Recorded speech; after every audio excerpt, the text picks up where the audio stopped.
তো শুরু করছি আমরা একেবারে ছোটবেলা থেকে, যেখান থেকে বলার আছে ব্যাকগ্রাউন্ড আমি একটু শুনতে চাই, আপনি ধারাবাহিকভাবে বলুন প্লিজ। আমার জীবনে 7 বছর থেকে আমার বেশিরভাগ অনেক কিছু মনে আছে। আচ্ছা শুনি।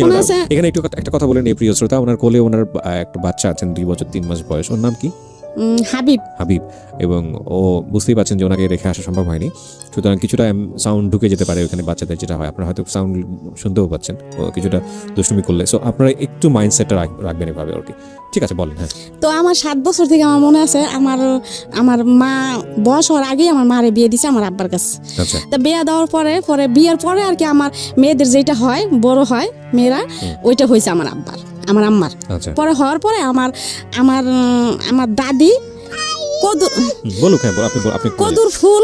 কদুর ফুল অনেক আগেকার কথা, কদুর ফুল আর কি যেন একটা মুসাই করে কাগজে বাইন্দা আমার নানির কাছে পাঠাইছে, মানে আমার মা বড় হয়েছে এই কারণে।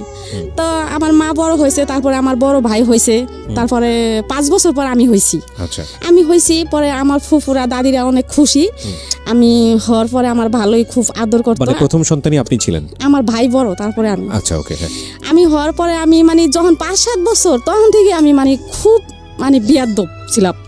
দুষ্টু ছিলেন। আমার মার কথা শুনি নেই, বাবার কথা শুনি নেই, কারোর কথাই শুনি নেই, আমার ইচ্ছা মতোই আমি চলছি সারা জীবন। তো চলার পর থেকে তারপর আমার আম্মা আমার আম্মা মানুষের বাড়ির কাজই করছে। তারপর করার পর থেকে আমরা 3টা বোন হলাম। আমার ছোট ভাই হলো। বাবা কি করতেন? আমার বাবা কৃষি কাজ করতো। আচ্ছা। আমার বাবার বাড়ি নদীতে ভেঙে গেছে, সদরপুর আট্টশির ওইখানে ছিল। তো নদীতে ভেঙে যাওয়ার পরে আমার বাবা মানুষের বাড়িতেই থাকছে। তো আমার বাবা নানির বাড়িতে থাকতো।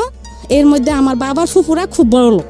আচ্ছা। আমার বাবার ফুফুর কেমনে দিন সন্ধান পাইছে, তো আমার দাদি বলতেছে, আমার বাবার ফুফু আমার দাদি বলতেছে, রাজ্জাক তুই কষ্ট করবি কেন, পোলাপান নিয়ে টি আমার বাড়িতে আয়, কাম কাজ করবি, তোর বউ কাম কাজ করবো, তোরা খাবি টাবি। তো আমার আব্বা আমাকে নিয়ে, আমার ভাইরে নিয়ে, আমার মারে নিয়ে আমার দাদি বাড়ি আসলো, আমার নানি বাড়ি থেকে। মনে করছে শ্বশুর বাড়ি থাকার চেয়ে ফুফু বাড়ি থাকি। তারপরে আসার পরে আমার দাদি খুব কিপটা ছিল। আচ্ছা। আমার ওই দাদির একটা ছেলে ছিল, ছেলে মারা গেছে গলায় রশি দিয়া। ওই ছেলের 2টা ছেলে আর আমার কাকি আর আমার দাদি, আর অনেক সম্পদ তার, করার লোক নাই, দেখাশোনার করার লোক নাই। তো আমার বাবার আনলো, আমার বাবা সকালবেলা গরু টরু বের করতো, চকে টোকেও যাইতো, কামলার ভাত টাত নিয়ে যাইতো। আমার আব্বা অনেক পরিশ্রম করতো। আমার বড় ভাইটা যে, ওই ভাই একটা ভাই ছিল তখন, আমার ছোট ভাই হয় নাই, 3টা বোন ছিলাম আর একটা ভাই ছিল আমার বড় ভাই। আমার ভাইরে আমার মামা 2টা মামা মানে মাথায় করে পালতো। আর আমার আব্বা আমার মা সবাই আদর করতো। একটা ছেলে কোনো কাজ কাম করায় নাই, আর টাকা পয়সার জন্য স্কুলেও পাঠায় নাই তারে, এমনি খুব আদর করতো।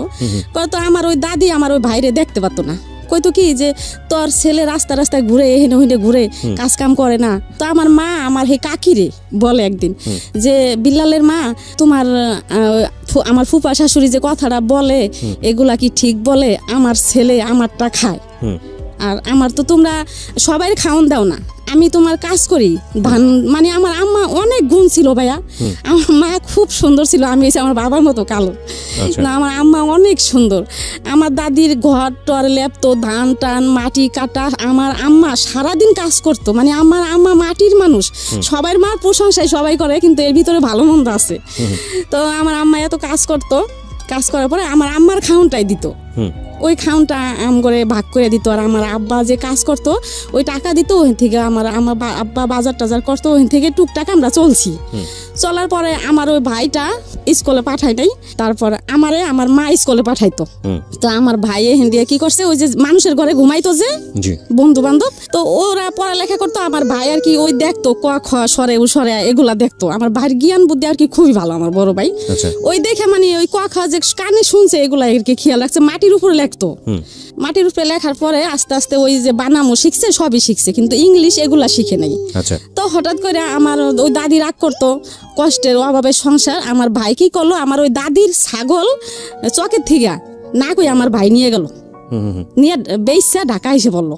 এখন তো আমার দাদি আমার বাবার সাথে আমার আম্মার সাথে সবার সাথে চিল্লাফাল্লা করতেছে। পরে ছাগল নিয়ে আইসা নারায়ণগঞ্জ সোয়েটার ফ্যাক্টরিতে, কাটিগঞ্জ সোয়েটার ফ্যাক্টরিতে চাকরি করছে। আমার মামা, আমার 2টা মামা আর আমার আম্মা একাই। এখান থেকে আমার ওই মামা, আমার ছোট মামা যে, আমার 2 মামা, আমার বড় মামা বিয়ে করে নাই, এর মধ্যে আমার ছোট মামা প্রেম করছে। প্রেম করার পরে প্রেম করে বিয়ে করছে। বিয়ে করছে। এখন আমার বড় মামা তো এগুলা পছন্দ করে না। এখন আমার নানির কথা হলো ছেলে বিয়ে করছে তো কিছু করার নেই। পরে আমার নানি কি করলো, আমার ওই মামানিরে জায়গা দিল। আমার বড় মামা এই জন্য আমার নানির সাথে কথা বলে না বলার পরে মা ডাকে না, টাকা পয়সা দেয় না, খাওয়ায় না। আমার বড় মামা আলাদা হয়ে গেল। আমার ছোট মামা আমার নানিরে নিয়ে, আমার মামানি নিয়ে আলাদা থাকে। তা আলাদা থাকে। একটা মেয়ে হয়েছে, হওয়ার পর 2 বছর পর আর একটা ছেলে হয়েছে। হওয়ার পরে সে ঢাকা, দেশের থেকে ঢাকা কাজে আসতেছে। এর মধ্যে ট্রলার একবার 1 সপ্তাহ পর্যন্ত ঝড় তুফান ছিল। এর ভিতরে ট্রলার ডুববে মারা গেল। মারা যাওয়ার পরে এখন তো আমার নানি পাগল। তারপরে এমন দেখা তারপরে আমার মারে ওই আমার দাদি গো বাড়ির থেকে আমার নানি নিয়ে আসলো। আমরা আবার চলে গেলাম আমার নানা বাড়ি। নানা বাড়ি চলে গেলাম। যাওয়ার পরে এখন ওই আমার মামা যে মারা গেছে, আমার নানি বিশ্বাস করে না। আমার নানি মানে পাগলের মতো হয়ে গেছে যে আমার ছেলে, আমার কামাল মরতে পারে না, আমার কামাল আছে, আমার কামাল মরে নাই। তো এরকম করতেছে খুব করতেছে। ওই আমার বড় মামাই আর আমার নানিরে ডাকে না, মা বলে না বলনে দেশের মানুষ সবাই আলোচনা করে যে জামাল নামাজ পড়ে, রোজা করে, অথচ মারে ডাকে না। এগুলা তো তুমি ভালো করো না। কিন্তু কারোর কথা সে মাথায় নিত না। না একদিন বিচারে বসলো, মানুষই আমার মামারে সাজা দিব, মা কেন ডাকে না, এত কষ্ট করে পালছে। উঠানের ভিতরে আমার মামারে মাথায় কয় মন যেন বুঝা দিয়ে আমার মামারে ঘুরাইবো উঠানের ভিতরে। তো ঘুরাইবো, তো আমার নানি যখন করছে ঘুরাইবো, সাজাটা দিব, তখন আমার নানি সব চেয়ারম্যান মেম্বার সবাই হাতে পায়ে জড়াই ধরলো, হ্যাঁ আমার মামারে যেন সাজা না দেয়। ঠিক আছে, আমার মা ডাকতে হবো না, আমার টাকা পয়সা দিতে হবো না, আমার ছেলেরা সাজা দিবেন না আপনারা। মানুষের কথা মতো আমার মামা, বড় মামা এখন আস্তে আস্তে ঠিক হইলো। তারপর গাছে তাবিজ রেখে আমার নানিরে বাসায় রাখলো, বাড়িতে রাখলো। তো আমরা ওই বাড়িতেই থাকলাম। বাড়িতে থাকার পরে এখন আমি তো একটু বড় হয়েছি, 10-11 বছর হয়েছে। এখন আমার ভাই ঢাকা থাকে। এখন আমার ভাই গেলেই আমার নানি সবাই বিচার দেয় আমার ভাইয়ের কাছে যে তোর বোন এরকম ওরকম, মাইসের গাছে উঠে, অমুকের কাছে যায়, অমুকের কাছে যায়, অমুকের বাড়িতে যায়, অমুকের বাড়িতে চাকা ফিকে, ইটের চাকা ফিতে অমুকের ভাতের মধ্যে পড়ে। তো এই কথা বললে আমার ভাই কি করলো, আমার ঢাকা নিয়ে আসলো। বা আমি মানুষের বাসায় খাই, বাসা থাকে, আমার বোনের নিয়ে আমি ঢাকা ভাড়া থাকুম। ঢাকা নিয়ে আসলো। তো আমি আসলাম। ঢাকা আসার পরে আমার ভাইয়ের সাথে চাকরি করতো একটা ছেলে কামাল। তারপরে ও আমার দেখা পছন্দ করলো। কত বছর বয়সে ঢাকায় আসলেন? হ্যাঁ, কত বছর? তখন 11 বছর। 11 বছর বয়স। আপনি তো ওই সময় লেখাপড়াও হয় নাই আপনার? না, আমি 5-এ পড়ালেখা করছি কোন রকম। তারপরে আমার ভাই কি করলো, আমার ওই কামাল তখন মনে হয় তার বয়স 22, 23, 25 হবে, আর আমার বয়স তখন 11। তো এরকম করতে করতে 1 বছর গেল। পরে 1 বছরের মধ্যে আমার ভাই তার সাথে বিয়ে দিয়ে দিল। পরে আমি আমাদের বাড়িতে গেলাম। তারপরে আমগো ওইখান থেকে আমারে বরিশাল নিয়ে গেল। আমার ছোট বোন, আমি আর আমার মামা শ্বশুর, আমার চাচতো ভাসুর আর ওই কামাল আমার হাজবেন্ড। বরিশাল গেলাম। বরিশাল যাইতে লঞ্চ পাই নেই। ছোট বরিশাল থেকে আবার লঞ্চে যাইতে হয় ওদের বাড়িতে। পরে লঞ্চ পাই নেই। পরে ওইখানে থাকলাম রাত্রে। সকালবেলা লঞ্চ পামো। এখন পুলিশে ধরলো সবাই পুলিশে ধরলো। আমি ছোট, আমার কোথার থেকে যেন নিয়ে গেছে তারা। এই জন্য সবাই পুলিশে ধরলো। ওই কামালরে পুলিশে ধরলো। ধরার পরে অনেক হইলো, গ্যাঞ্জাম হইলো। হওয়ার পরে আমার ছোট বোনের কাছে নিয়ে আলাদা জিজ্ঞেস করলো যে কি ব্যাপার, তুমি করে কই থেকে আনছে, কি আশায় বিষয়। পরে আমার ছোট বোন করলো না, আমার বোনেরে বিয়ে দিছে, আমরাই বিয়ে দিছি, এই জন্য তারা আনছে। তো কি করলো, তারা ছাইরা দিল, আমার দেশে নিয়ে গেল। দেশে নেওয়ার পরে আমি অনেক দিন থাকলাম দেশে। তারপরে আমার বড় ছেলে পেটে আসলো, 13 বছর তখন। আমার বড় ছেলে পেটে আসলো। পেটে আসার পরে আমার আবার ঢাকা নিয়ে আসলো আমার হাজবেন্ড কামাল। পরে আমগো বাড়িতে নিয়ে গেল। নিয়ে যে আমার বড় ছেলে হওয়ার পরে কি করলো, ওই কামাল সুয়েটার ফ্যাক্টরিতে চাকরি করতেই থাকলো। এর ভিতরে আমার বড় ছেলে হওয়ার 40 দিন পর আবার আমার মেজো ছেলে পেটে আসলো ভাইয়া। তখন মানে আমার এরকম বুদ্ধি ছিল না, আর আমার ওই স্বামী বলে নাই এই বা এই, আমার কিছু বলে নাই। প্ল্যানিং বলতে যেটা বোঝায় আর কি। হ্যাঁ, আমার কিছু বলে নাই। আমি 40 দিন পর আবার আমার মেজো ছেলে পেটে আসলো। এখন তো আমার অবস্থা খারাপ। আপনার বয়স তখন কত? 14 বছর। 14 বছর বয়স। একটা বাচ্চা আছে অলরেডি? 14 বছর হয় নাই। পরে আমারে কি করলো, আবার বরিশাল নিয়ে গেল। মধ্যে আমার মেজো ছেলে হইলো। এর মধ্যে আমার ভাসুরের আবার বিয়ে করাই নাই। আমার ভাসুরের বিয়ে করাইছে, বউ সুন্দরী, আবার টাকা পয়সাও আনছে। আর ও কামাল, আমার হাজবেন্ডের নাম কামাল। ও তো বিয়ে করছে, টাকা পয়সাও নেয় নাই, আবার বউ সুন্দর না। এই আবার ও মানে আলোচনা শুরু করলো বাড়ির ভিতরে। মানে আপনাকে নিয়ে আলোচনা হচ্ছে? হ্যাঁ, আমার শ্বশুর শাশুড়ি সবাই এই আলোচনা করলো। এর মধ্যে আর কি এখন মানে সংসারে অশান্তি ফিরা। আমার এই যে আমার বাচ্চারে ভাত বাইরে খাইতে দেয় না, পরে আমার খুব মানে কষ্ট, আমি ছোট মানুষ, আমার মানে চারিদিক দিয়ে মানে এখন আমার খুবই অত্যাচার। আমি কাপড় টুপড় নদীতে ধুইতে আইতাম, ওই ছুতা দিয়ে আমি ঢাকা এসে পড়তাম, আচ্ছা একা একা লঞ্চে আইসে পড়তাম, আবার আমার ভাই দিয়ে আসতো, আবার আমি আইসে পড়তাম। আচ্ছা, ওই যে আমার কেউ ভালোবাসে না বাড়ির, আবার আইসে পড়তাম। ওকে, যে বাসা ছিল পলাইয়া চিটাগাং চলে গেছে। আচ্ছা, আমার রাইখা চিটাগাং আমার ভাসুর থাকে, ওইখানে চলে গেছে। ওই ভাসুরের কাছে গেল, এখন আমার উপায় কি? আমার মা বাপ, আমার ভাই, এখন আমার কেউ আমার এই করতেছে না। আমার মা বলতেছে সজীব সাগরে ও দাদা দাদির কাছে রাইখা আসবে, মানে আপনার 2 ছেলেকে। হ্যাঁ, আচ্ছা, এখন আমি বলতাছি না, আমার সজীব সাগরে আমি রাইখা আসুম না, আমি আমার মরলে আমার সজীব সাগরে নিয়েই মরমু। পরে আমার মা বাবা আমার রাখবো না রাখনে আমি আসলাম ঢাকা আসিয়া দেখলাম কি আমার ঘরে তালা মারা দেখে এখন আমি কই যাই, আমার ভাই নতুন বিয়ে করছে বাসায়, ওই বাসায় গেছি সজীব সাগরে নিয়া। পরে ওই বাসায় গেছি মতো আমার ভাবি নতুন বিয়ে করছে আমার ভাই, তখন 1 বছর হয়েছে। আমার ভাই কি করলো, ওই ব্যাগটক শুদ্ধ আমার রাস্তায় নামাই দিল যে আমি কিছু জানি না, বিয়ে কিন্তু তারাই দিছে, কয় আমি কিছু জানি না। এখন আমি কি করি, পরে ওই কামাল যে সোয়েটার ফ্যাক্টরিতে চাকরি করতো, তার বন্ধু বান্ধব মেসে থাকতো, ওই মেসে আমি মনির ভাই ওদের বাড়িতে বাসায় গেলাম। আচ্ছা, যাই বললাম যে ভাই এরকম আপনার কামাল ভাই তো গেছে, এখন দেখেন অগ দুজনটা আমি কই যাবো, ভাই তো এরকম আমার বাসা থেকে বের করে দিচ্ছে, আমি কি করবো এখন? পরে ওরা আমার সন্ধ্যা হয়ে গেছে, ওই দিন আর কি করলো, আমার করলো আসেন ভাবি আমার বাসায় আসেন। পরে আমার নিয়ে গেল, তারা 4-5 জন মেসে থাকে, তারা এক রুমে ঘুমাইলো, 2 রুমের মানুষ এক রুমে ঘুমাইলো, আর আমার এক রুমে ঘুমাইতে দিল। আচ্ছা, তারপরের দিন আমার লঞ্চে উঠাই দিল, আমি আবার বরিশাল গেলাম, স্বামী নাই, আর এমনি তো তারা এরকম করে। বললো আমার আর কেউ জায়গা দিল না দেও না, আমি বরিশাল থেকে আবার ঢাকা আসলাম, এই সজীব সাগরে নিয়া, ছোট 2 জন, কেউ সুন্দর মতো হাঁটতে পারে না তখন। আইসা হরতাল, তখন আমি কি করলাম, রকেট আছে, লঞ্চও চলে না, রকেটে খুলনা গেলাম। আচ্ছা, ওই নদী দিয়ে রকেট চলে। খুলনা কেন গেলেন? খুলনা গেলাম হরতাল, তখন যশোর আমার নানির বোনের বাড়ি আছে, তারা খুব বড় লোক, ওইখানে যাবো আর কি। আচ্ছা, ওইখানে যাই সজীব সাগরে নিয়ে কাজ করবো, 2 বাচ্চাকে নিয়ে। হ্যাঁ, স্বামী তখন কোথায় সেটা জানেন না? না, আমার তো কেউ জায়গা দিতেছে না। কামাল তখন কোথায় আপনি জানেন না? জানি না। ওকে, তো খুলনা গেলাম, রাত হয়ে গেল, তারপরে ওইখানে বাইদ্যে বেটির আছে, টঙে থাকে, ওই বেটির সাথে কথা বললাম মতো, ওই বেটিরা কয় কি বোন তুমি থাক, আসলে আমি যেদিকে গেছি আর সজীব সাগরে নিয়ে সবাই আমার আশ্রয় দিত।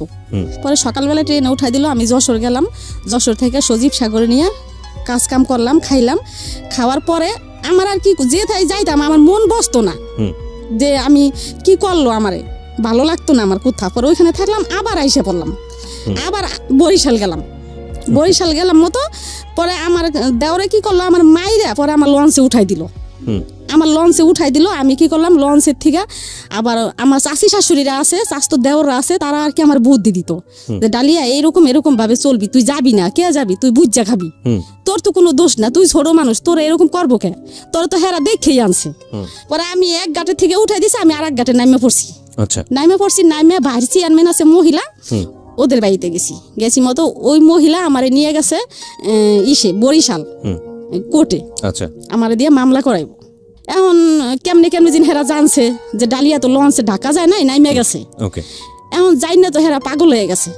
তারপরে তখন ওই কামালে পাগলা করতো, ওই যে ট্রাকে হেল্পারি করতো। আচ্ছা, ওই চিটাগাং থেকে আবার পাগলা তার বোনের বাড়ি, আমার ননাসের বাড়ি আছে, বাসা আছে, ওইখানে আসছে। তাই ওর আব্বুরে লোকে দিয়া ফোন দিল যে এরকম এখন বুড়াকালে কি আমরা জেল খাটবো তোর লিগা, তোর বউ এরকম কোর্টে গেছে, মামলা করবো, এখন তোর বউ তুই বিয়ে করছো, যেমনি হোক তোর বউ নিয়ে যা। পরে কামাল কি করলো, দেশে যাই আমার নিয়ে আসলো। আচ্ছা, পাগলা নিয়ে আসলো। আমার নন্দেরা উপরে ঘর ভাড়া থাকে, আমার নিচে মাটি ভিজা ময়লা, ওর ভিতরে একটা ছনের একটা ঘরে আমার ভাড়া দিল। ভাড়া দিল, মাটিতে ঘুমাই, সজীব সাগরে নিয়ে ও চিটাগাং এখানে ওখানে যায়, হেল্পারি করে, 4-5 দিন পর আসে। তাই আমার বাজারে টাকা দিয়ে যেত না, কোনো রকম আর কি দিয়ে যেত। তা ও একদিন টাকা না দিয়ে জায়গা, পরে আমি সজীবরে কই কি তোর আব্বুর লগে যাই টাকা নিয়ে বাজার আনতে ক, দিয়ে যাইতে ক।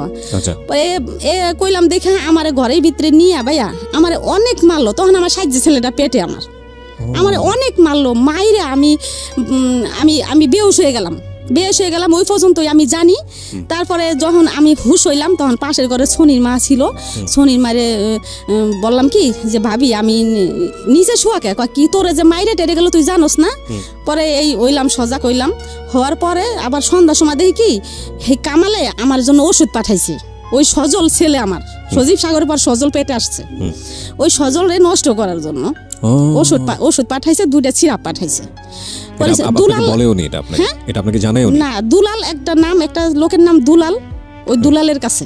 আচ্ছা, পরে পাঠাইছে। এখন আমি অনেক খুশি হয়েছি ভাইয়া ওষুধ 2টা দেখা। আমি মনে করছি আমার মারছে এই জন্য বুঝে আমার ওষুধ 2টা কিনে দিছে, খুশি হয়েছি। এখন একজনের কাছে নিয়ে গেছি, কয় কি ভাবি এগুলা তো ওই যে বাচ্চা নষ্ট করার ওষুধ। পরে তারপর আমি খাইছি ভাইয়া, কিনলিগা খাইছি যে আমার বাচ্চা তো দরকার নাই। আচ্ছা, এত কষ্ট আমি কেন বাচ্চা নিব, আর আমি কেমন যেন ছিলাম ভাই, আমি বুঝি নাই এগুলা। আচ্ছা ঠিক আছে, তো খেলেন না? আমার ওই সজলটা আমি ওষুধ খাইছি, তারপর আমার সজলটা নষ্ট হয় নাই। না হওয়ার পরে এমনি আস্তে আস্তে আস্তে আস্তে আমার সজলটা কি করলো হইলো। তখন ওর আব্বু আর কি আস্তে আস্তে একটু ভালো হইতাছে। এখন আর কি ওই ট্রাকে যায় না, ডিউটিতে যায় না, এখন আর কি রিক্সা নিছে। পাগলার থেকে যাত্রাবাড়ি আসতো রিক্সা চালাইতে। তার ওই দুলাল ভাই ওরা সবাই রিক্সা চালাইতে আসছে। পরে একদিন ওই রিক্সা কি করছে, এক লোকের রিক্সায় উঠছে চোর। লোকটা বলতাছে কি ভাই আপনি এই যে আমার একটা তার কিনে এনে দিবেন, রশি। আচ্ছা ঠিক আছে, তো সামহাও রিক্সা কি চুরি করছে? হ্যাঁ হ্যাঁ। আচ্ছা, তা রিক্সা যে লোকের রিক্সা চালাইতো ওই লোকের প্রতিদিন আর কি এত টাকা করে দিতে হইব, এই আর কি ই করছে। তা এখন রিক্সা ছাড়ে তো সে যাইতে পারে না অন্য কাজে, এখন রিক্সায় চালাইতে হইব। কি করলো আমার পাগলা থেকে ওই আবার যাত্রাবাড়ি আমার বাসায় নিয়ে আসলো, মিরাজিবাগ, ওইখানে বাসা নিল। তা বাসা নিল, এরকম কত কত কত কত আমার আবার বাচ্চা পেটে রইলো। আচ্ছা, বাচ্চা পেটে রইলো, জমজ 2 বাচ্চা। আচ্ছা, ছেলে পেটে আসলো। যখন পেটে থাকলো তখন থেকে আমার হাত পাও খুব জ্বালা পোড়া করতো। 2টা বাচ্চা পেটে, এখন অনেক কষ্ট হয়েছে আমার। ওই বাচ্চা 2টা সিজারে হইলো, 2টা বাচ্চা হয়েছে 2.5 কেজি। জি, এই বাচ্চা 2টা আমি অনেক কষ্ট করে বাইয়ে পালছি। পালার পরে ওই বাচ্চা 2টা বড় হইলো।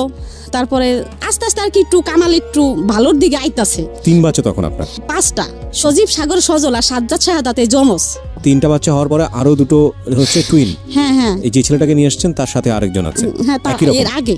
ও এরও আগে ওই ঘরে আর কি, ওই ঘরে 5 জন। ওকে, 5 জন। হ্যাঁ, তারপর 5 জন হইলো। হওয়ার পরে আপনি তখন বয়স কত সব মিলায়? আমার বয়স মনে হয় তখন 21-22। 21-22 বছরের একটা মানুষ, তার 5টা ছেলে, 5টাই তো ছেলে, 5টাই ছেলে, এবং তার জামাই হচ্ছে রিক্সা চালক। তো সব মিলিয়ে একটা সংসার কতটা স্ট্রাগল হয় এটা বুঝে নেওয়ার বিষয় আছে। হ্যাঁ বলেন। তারপর এই কামাল কি করতো, 5টা সন্তান যেহেতু আমার তো কাজ করতে হবে নাকি, তো সে কাজ না করে কি করতো ভাইয়া, সকালে বসতো জুয়া খেলতে, আর রাত্রে হয়তো কারোর কাছ থেকে 1 কেজি চাল বা ডাল, ডিম এগুলা নিয়ে আসতো। এগুলো আনতো, তারপর আমি রান্না করে খাওয়াইতাম। মানে আমার স্বামীর আমি ভালোবাসতাম, সেও আমার ভালোবাসতো। সে আমার যত যাই করছে আমি কিন্তু তারে ছাইরা যাইনি। তো যাই হোক, সাজ্জাদ শাহাদাতের যখন 3 বছর বয়স, তখন আমি বলতেছি কি যে আমি বিদেশ যামুগা, আমার ভালো লাগে না এত কষ্ট। মানে তখন আস্তে আস্তে লাগে যে আমি বড় হইতেছি ভাইয়া। তখন আমি কই আমি বিদেশ যামুগা, কামালরে বললাম আমি থাকুম না বাংলাদেশে, আমি বিদেশ যাই টাকা পয়সা কামাই করুম, আমিও ভালো থাকুম, আমার সন্তানেরাও ভালো থাকবো। তো ভাইয়া আমি কি করলাম, বিদেশ গেলাম গা, লেবানন। যেদিনকে গেলাম ভালোই গেলাম, 5 বাইরে ঘুমলয় থুয়ে গেলাম। যাওয়ার সময় অনেক কান্নাকাটি করছি। লেবানন চলে গেলেন এই ছেলে মেয়েগুলো সবগুলোকে রেখে? কোথায় রাখলেন? কামালের কাছে রাখা। পরে লেবানন কি আসলে খুব প্রয়োজন ছিল?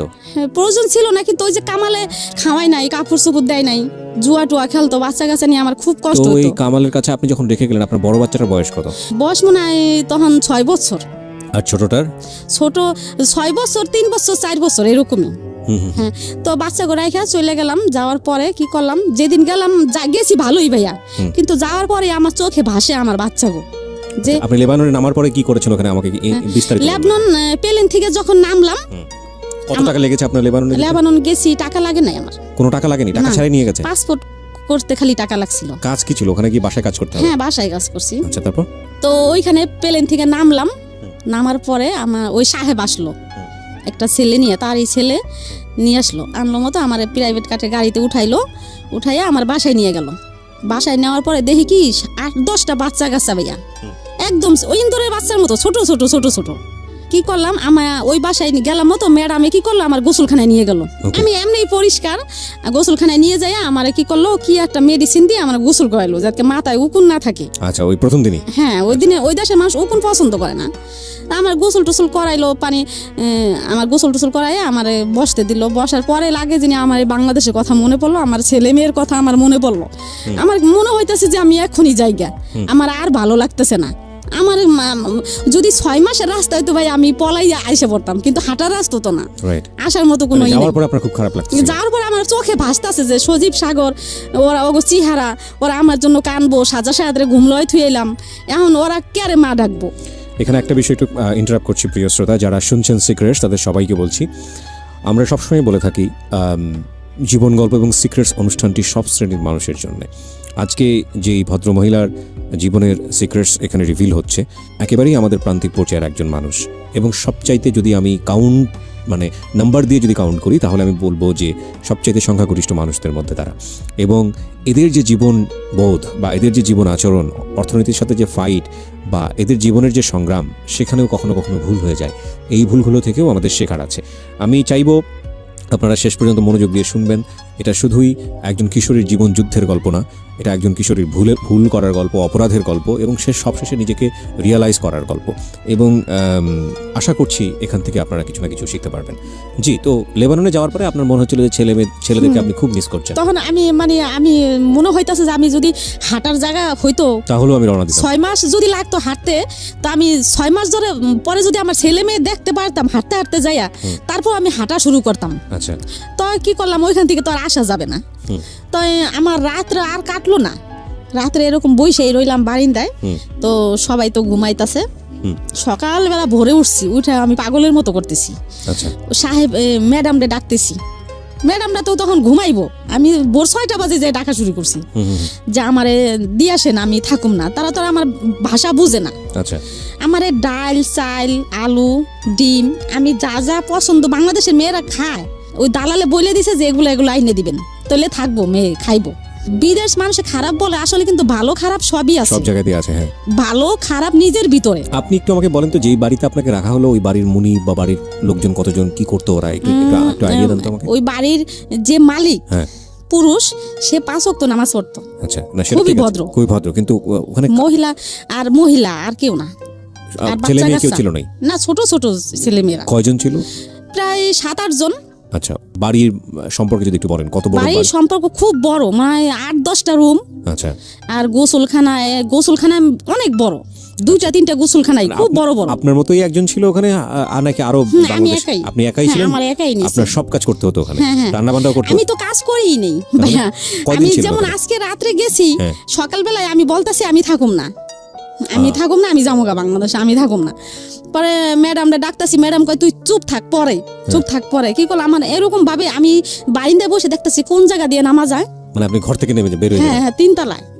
কোন জায়গা দিয়ে নামার, মানে আমি নামার চেষ্টা করতেছি, মানে কোন হান দিয়ে পাইপ বাইয়ে নামমু, বা কোনো জায়গা দিয়ে শেষরাইতে নামমু, কোনো বারিন্দা দিয়ে, মানে এরকম করতেছি, চিন্তা ভাবনা করতেছি। আমার আর ভালো লাগতেছে না, আমি আইসে বড় ওগুলা করতো। পরে আমার নিয়ে গেল, ওইখানে নিয়ে গেল, রক্ত নিল, ওখানে বড় বড় উঁচা সাহেবেরা ভাইয়া, আমি কানতেছি দেখা আমারে মারতে যাইতাছে, যাইছোসকা তুলে বিদেশে, হ্যাঁ কথা হয়েছে এইটা, এত টাকা দিয়ে তোরা এত করে আনছি, আইছোসকা, ঠিকই তো বলতেছে আমার, খুব হুমকি ধুমকি দিতেছে। তারপরে এগুলো বললো পর মতো আমার আবার বাসায় নিয়ে গেল ওই সাহেবে বাসায় নিয়ে যাওয়ার পরে এখন আমার আর ভালো লাগে না। এখন বিকেল হয়েছে, 3-4টা বাজে, এখন ম্যাডাম কি করতেছে, নামাজ পড়তেছে, আর সাহেবে মনে হয় কোথায় গেছে, তার ছেলে নিচে সাইকেল চালাইতে নামছে। এখন আমার কথা হলো কি, আমি বালতিতে পানি নিয়ে তেনা নিছি, বড় একটা তেনা নিছি, যে ঘর পুষতে গেটের সামনে যাবো, আর দরজাগুলা ধাক্কা দিলে কর করে উড়ে ভাইয়া, দামি বড় বড় দরজা। তাই এরকম করবো, যদি তারা দেখে ফেলে যে আমি বের হইতেছি, তাহলে কমো যে আমি তো বুঝি নাই, আমি ঘর মুছতেছি। আর যদি না দেখে, তাই তো আমি পলাম। আমি কি করলাম, দেখে আমি লিফট দিয়ে নামি নেই, সিঁড়ি দিয়া এমন দৌড় দিছি ভাইয়া, জুতাও রাখিনি পাই। দৌড়িতে অনেক দূরে, যাইতেই আসি অনেক দূরে যাইতেছি। পরে 3 চৌরাস্তার মাঝখানে পুলিশ টুলিশ থাকে, ওইখানে গেছি ধরা পড়ছি যাইয়া। পরে ওর কাছে বললাম, পরে তারা তো আমার ভাষা বুঝে না, তো বাংলাদেশি মেয়ে আছে ওইখানে, বাংলাদেশি মেয়ে কাজ করে যাইতেছে, পলাইনে মেয়েরাই কাজ করে যাইতেছে, ওই মেয়েরে ডাকছে ওই পুলিশে, কয় এদিকে আয়। পরে গেল, কয় কি শুনতো এই মেয়েটা কি কথা কি বলতেছে। পরে আমার বললো, পরে আমি মিথ্যা কথা বললাম যে সাহেবে ভালো না, মায়ের পিট করছে, এই জন্য আমি পলাই আসছি। আচ্ছা, তো পুলিশ আপনি যাওয়ার কয়দিন পরের ঘটনা? পরের দিন। আচ্ছা, হ্যাঁ, মিথ্যা কথা বলার পরে পুলিশরা আর কি সবাই তো আর একরকম না, খুবই ভালো, আমার থানায় টুনায় জেলে টেলে দেয় না, মনে করছে গরিব মানুষ আইছে বিদেশ কাজ করে খায়। পরে ফ্রি হিসাবে আমারে ওই মেয়েটার সাথে দিয়ে দিল পুলিশে, কয় কি তুমি এই সাথে যাও। তারা পুলিশরা পরে ওই মেয়েটা আমার নিয়ে গেল, যেদিকে নিয়ে গেছে ওইখানে এরকম হাজার হাজার মেয়েরা ওই এলাকায় ভাইয়া, যত লেবাননের পলানো মেয়েরা আছে, ছাবরা ওই জায়গার নাম, ওই ছাবরা যায়, পলায়া মেয়েরা ওই ছাবরা যায়, এলাকার নাম ছাবরা। ওইখানে যেমন যায়া, যেমন আমি ছুরিয়ান লোকেরা থাকে, পুরুষেরা থাকে, ওই পুরুষের সাথে কেউ মানে কন্টেক্টে থাকে, ছেলে ওই যেমন একটা পুরুষ থাকলো একটা মহিলা থাকলো একটা রুমে থাকে, যেমন ওই পুরুষ ওই লোকে যেমন মাসে $150, $300, $200 যে যেমন দিয়ে পারে এরকম দেয়, ওই মহিলারা খাওয়া দাওয়া বেতন ওই ওই পুরুষটার কাছেই পায় আর কি, ওই ছেলেটার কাছে থেকে নেয় আর কি। আবার বাইরেও কাজ করে, ওই লোকটা তো দেয় আবার বাইরেও কাজ করে, সুরা কাজ। এরকম মহিলারা আছে। আচ্ছা, কিছু মহিলারা আছে ভাইয়া যে ভালো কাজ করতেছে, সৎ কাজ করতেছে, 5 ওয়াক্ত নামাজ পড়তেছে, তারা 70-80 হাজার টাকা 50 হাজার টাকা এমন ইনকাম করতেছে। কিভাবে? ছুটা কাম, যেতে এই বাসায় 3 ঘন্টা, 1 ঘন্টায় 7 টাকা ভাইয়া, 1 টাকায় 70 টাকা। তাই এমন যদি 5-7 ঘন্টা বা 8-10 ঘন্টা করে তাহলে অনেক টাকা না মাসে। এরকম অনেক মেয়েরা এরকমও করে যারা ভালো। আর যেই দেশে পাঠায় দেয়। এখানে কি আপনি যেগুলো কন্টাক্টে থাকার কথা বলছেন, এখানে কি বাংলাদেশি মেয়েরাও আছে এরকম? হ্যাঁ। ওকে, এটা আপনি নিজে চোখে দেখেছেন? হ্যাঁ। আমি কিন্তু এখানে একটা কথা বলি, এটা ওনার বক্তব্য, আমরা রেডিওতে এটাকে স্বতঃসিদ্ধ করছি না, এটা উনি যেটা বলছে সেটাকে বিশ্বাস একান্তই আপনাদের বিষয়। হ্যাঁ, তারপর ওই যে আমি যেখানে গেছি আর কি, মেয়েটা আমার যেখানে নিয়ে গেল, ওইখানে ছাপড়ার কথা বলছেন আপনি? হ্যাঁ, ছাপড়ার কথা বলতেছি এটা। তো ওই কিছু মহিলারা বহিদেও কাজ করে, কিছু মহিলারা অবহিত কাজ করে। তাই যারা বহিদ কাজ করে তারা তো মাসে 1.5 লাখ 2 লাখ ইনকাম করে, আর যারা ভালো কাজ করে হেরাও 70-80 হাজার 1 লাখ টাকা কাম করে ভাইয়া। 3টা মেয়ের কাছে যে পড়লাম, 3টা মেয়ে, একটা অফিসে চাকরি করে, অফিসে চাটা আইগে দেয়, অফিস ঝাড়ু টাড়ু দেয়, এই আরেকটা মেয়ে কি করে, আরেকটা মেয়ে বয়স 17-18 বছর, তো ওই মেয়েটা কি করে, খুব চালু, এই বাসায় কাজ করে, ওই বাসায় কাজ করে, ওই বাসায় কাজ করে, অনেক কাজ করে, প্রায় মাসে 1.5 লাখ টাকা মনে হয় কামাই করে ভাইয়া। 1.5 লাখ টাকা যে কাজ করে, মেয়েটা মানে ভালো, আমি দেখছি বিদায় কিন্তু আমি বলতেছি ভালো। আর যারা না দেখছে তারা বলে যে হয়তো এই মেয়েটা খারাপ কিছু করে আনছে। ঠিক আছে, সমস্যা নেই। হ্যাঁ, আপনি 3টা মেয়ের কাছে পড়লেন মানে কি আপনার তো টার্গেট ছিল বাংলাদেশে চলে আসা, কিন্তু আপনি ওদের কাছে পড়লেন মানে? ওদের কাছে গেলাম, ওই যে ওই মেয়েটারে দিয়ে আমার পাঠাইলো পুলিশেরা। এখন তো আর বাংলাদেশে আসার কোনো নাই, পুলিশেও ধরতাছে না, এখন কি করা আছে? ওদের কাছে থাকতে হবে আপনাকে? ওদের কাছে থাকলাম। ওরা থাকতো কি একটা জায়গায় থাকতো? হ্যাঁ, একটা রুমে থাকতো, এক রুমেই থেকে বিভিন্ন রকমের কাজ করতো। হ্যাঁ, বিভিন্ন রকমের কাজ করতো। তো আপনার সেদিক থেকে তো ওই বাড়িটাই ভালো ছিল, ওই বাড়িতে থাকলেই তো ভালো ছিল। কিন্তু ভালো ছিল, কিন্তু ওটা আটকাতো সবকিছু আটকা, আমার ভালো লাগে না। ওই যে আমি তো বাংলাদেশে আসার জন্য পলাইছি, আসতে তো পারলাম না। রাইট, আমি এখানে একটু ইন্টারাপ্ট করছি, মাফ করবেন। এটা শুধু ওনার কথা না, এটা লেবাননের চিত্র না, বাংলাদেশের অনেক বাড়ির চিত্র। এটা আসলে এই জায়গাটা নিয়ে আমাদের ভাবার সময় হয়েছে, কারণ আমি নিজেও ভাবি যে ধরেন একজন অপরিচিত মানুষ যখন আপনার বাসায় মানে হোমমেড হিসেবে কাজ করছে, তখন ওই মানুষটাকে আপনি বাসার মধ্যে রেখে দরজা জানলা বন্ধ করে রেস্টুরেন্টে যাচ্ছেন খাওয়ার জন্য। আমি সিচুয়েশনটাকে রেস্টুরেন্ট দিয়ে এক্সাম্পল দিলাম, বিষয়টা হয়তো খুব অমানবিক এটা ফিল করার জন্য, বাট অনেক সময় হয়তো খুব জরুরি একটা কাজেও আপনি যাচ্ছেন। এই জরুরি একটা কাজে যাওয়ার সময় আপনি বাসায় যে লোকটাকে রাখছেন সেই লোকটাকে আপনি তালা বন্ধ করে যাচ্ছেন। এখন কথা হচ্ছে যে সলিউশনটা কি? কারণ আপনি একটা জরুরি মিটিংয়ে যাচ্ছেন, আপনার অফিসে প্রয়োজন, আপনার বাসায় হোমমেড ছাড়া কেউ নাই, তাহলে আপনি কি তাকে অফিসের গাড়িতে করে নিয়ে মিটিংয়ে নিয়ে যাবেন? এটা তো সম্ভবই না। তো সম্ভব যদি না হয় তাহলে বাসাতে রেখে আসতে হবে। আর বাসাতে রেখে আসলে আপনি তালা বন্ধ না করলে তো উপায় নেই, কারণ আপনার বাসায় যে জিনিসপত্রগুলো আছে সেগুলো চুরি হয়ে যেতে পারে। তাহলে দেখুন, বোথ সাইড থেকে বিষয়টা একটা বড় রকমের সমস্যা, এবং এই সমস্যা আমরা আমাদের এই যে ডিজিটাল প্রযুক্তির যুগে বিভিন্ন রকমের বিভিন্ন কিছু বের করে সমাধান করে দিচ্ছি, কিন্তু আমাদের এই খুব অমানবিক জায়গার সমস্যাগুলো নিয়ে আমাদের একটু ভাবা উচিত। যে ঘন্টার পর ঘন্টা যে মানুষটা বাসায় কাজ করছে, ওই মানুষটা তালাবদ্ধ অবস্থায় বাসার মধ্যে থাকছে, আল্লাহ না করুক কোনো একটা দুর্ঘটনা যদি ঘটে, নির্ঘাত মারা পড়বে। তো এটা তো আমি যতদূর জানি যে এটা আইনত একটা অপরাধ, এটা এইভাবে রাখা যাবে না। কিন্তু এটা একটা সলিউশনটা কি? সলিউশনটা তো আমাদের আসা উচিত, একটা কমফোর্টেবল একটা সলিউশন। এবং এই সলিউশনের জায়গা নিয়ে আমাদের মনে হয় কাজ করা উচিত। যারা আজকের এই অনুষ্ঠানটা শুনছেন, এটা বোথ সাইড প্রবলেম। এটা যিনি মনিব তার জায়গা থেকেও প্রবলেম, যিনি ভৃত্য তার জায়গা থেকেও প্রবলেম। যদিও মনিব ভৃত্য সম্পর্কের জায়গাটা এভাবে এক্সপ্লেনেবল না, কিন্তু এই প্রবলেমটা বোথ সাইড থেকে লাভবান হয় সেই জায়গাটায় আসা উচিত। কারণ অনেক সময় দেখেছি যে অনেকেই আছেন যেটা চান না যে ওনার বাসায় এরকমভাবে তাকে তালাবদ্ধ করে রেখে বাইরে যেতে হচ্ছে, ঘন্টার পরে ঘন্টা বাইরে স্টে করতে হচ্ছে। এটা অনেক মালিকই চান না, কিন্তু নিরুপায় হয়ে করেন। এই নিরুপায় হন কারণ কোনো অল্টারনেটিভ সলিউশন নাই। আমাদের এই অল্টারনেটিভ সলিউশনের জায়গাটা একটু ভাবা উচিত। এবং আমি মনে করি যে কেউ যদি এই জায়গাটায় কোনো একটা কন্ট্রিবিউশন রাখতে পারেন, একটা বেটার সলিউশন আসতে পারেন, তিনি অসাধারণ একটি কাজ করবেন, অসাধারণ একটা কাজ করবেন। আমি আমার জায়গা থেকে তাকে অগ্রিম সাধুবাদ জানিয়ে রাখছি। এবং আমার জানা নাই যে আসলেও কোনো সলিউশন আছে কিনা। আপনাদের যদি কিছু জানা থাকে আপনারা এসে আমাদের ফেসবুকে লিখতে পারেন। আমার ফেসবুকের ঠিকানা www.facebook.com/kibria.rj। আমি আবারও বলছি www.facebook.com/KEBRIA.RJ। পেজটি RJ কিবরিয়া নামে আছে, ওখানে লাইক দেওয়ার পরে আপনি আমাকে ইনবক্স করতে পারেন। If it is proper solution then আমি নিজে আপনার সঙ্গে কাজ করব।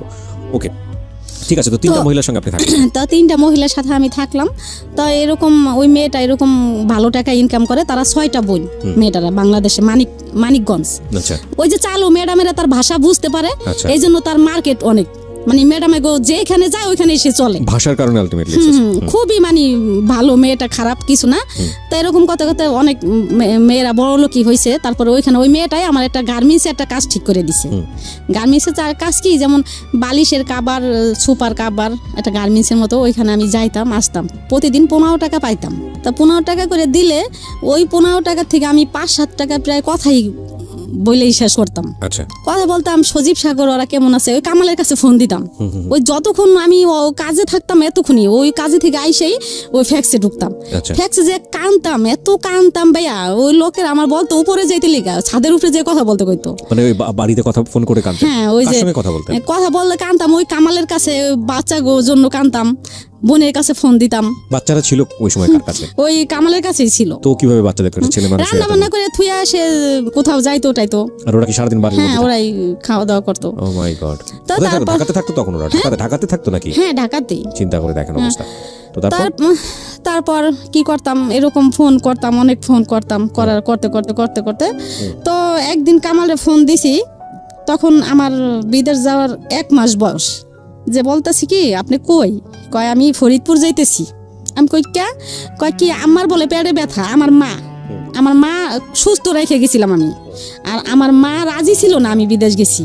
আমার নানি, আমার মা রাজি ছিল না। আর আমি বিদেশ যাওয়ার পরে আমার মায়ের সাথে রাগ খুব, আমার মায়ের সাথে ফোনে কথা বলিনি। আমার বলতাছে কি আমার বলে পেটে ব্যথা, আমি দেশে যাইতেছি। আচ্ছা, আমার আম্মা মারা গেছে। লেবাননে কতদিন হচ্ছে আপনার ওই সময়টাতে? তখন 1 মাস। চিন্তা করে দেখুন, 5টা ছেলে মেয়ে রেখে গেছে সে, এবং ওই সময়টাতে তার মা মারা গেল, বাবাও তো নাই। সবকিছু মিলে একটা অদ্ভুত রকমের কষ্টদায়ক জীবন। ওকে, বলেন তারপর। তো ওই আবার গেল নানি মারা। এরপরে আমি ওই কাজ করতেছি। তো মানে ওই সাবরা এরকম একটা এলাকা, পলানো মেয়েরা হাজার হয়ে গেছে, অশৃঙ্খলা। মানে এগুলাতে মানে ওই এলাকায় মানে অনেক মেয়েরা এরকম।